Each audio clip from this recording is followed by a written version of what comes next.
जुन्नरमध्ये problem झालाय कसं का बा लॉकडाऊन जसं पडलं त्याच्यानंतर काय झालं त्यापूर्वी आपल्या जुन्नरमध्ये आहे ना म्हणजे तरकारी माल आणला तर विक्रीची सोय व्हायची आमची सकाळी 4ला जायचे शेतकरी पश्चिम आदिवासी भागातून लोक येत होते तर त्यांना अडचणी येत नव्हत्या तर आता काय प्रॉब्लेम व्हायला लागला माहिती आहे का आम्ही तरकारी माल जर आणला तिथं सकाळी सकाळी तरकारी असो टमाटे असो काही असो मिरची काही पण ते तिथं ते प्रॉब्लेम येतो साहेब आम्हाला विक्रीला तिथं थांबायचं कुठं एखाद्या चोरासारखं रस्त्यावरती उभं राहायला लागते रस्त्यावर गाडी पार्किंग करावं लागते कुठेही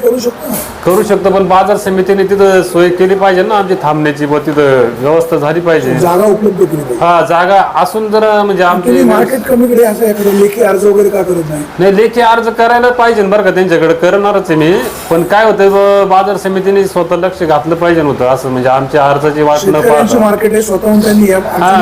सोडवलं पाहिजे सकाळच्या वेळेला कसं पहाट 5 ते 7 जरी चालू राहिलं ना तर आम्हाला गाड्या बिड्या उभ्या करण्यासाठी व माल नेल्यानंतर तिथं माल ठेवण्यासाठी योग्य वाटतं ठिकाण जुन्नर मध्ये ते जे पूर्वी होतं तिथं गेलं तरी चालेल ते बाजार मुख्य बाजार जे आहे ना आपल्या जुन्नर शहरामध्ये तर तिथं पहिले लोक थांबायचेच ना आमचे सर्व शेतकरी विशीच्या आतमध्ये हा विशीच्या आत तिथं आता काय अडचण आहे तिथं अडचण काहीच नाही पण त्यांनी सुविधा उपलब्ध केल्या पाहिजे ना म्हणजे शेतकऱ्यांना तिथं तुमच्या भागातले शेतकरी हा शेतीमाल भाजीपाला कुठे विक्री करतात मग तिथं ते परदेशपुराचं चौक आहे ना त्या चौकात जाऊन तिथं ते नगरपालिकेची काय प्रायव्हेट तिथं काय आहेच नाही विषय पण त्या रोडला तिथं कडला गाड्या पार्किंग करावं लागतात आणि तिथं येणाऱ्या जाणाऱ्या गाड्यांना अडचण होती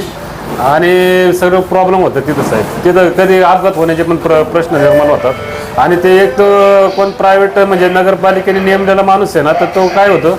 का तो म्हणजे पावत्या वगैरे एक कॅरेट मागं 10 रुपये घेतो समजा एका कॅरेट मागं 10 रुपये किंवा मिरचीची एखाद्याने 5-10 किलोचं जरी या तरी त्याला पण 10 पावती मिळते पण ते आम्हाला परवडत नाही साहेब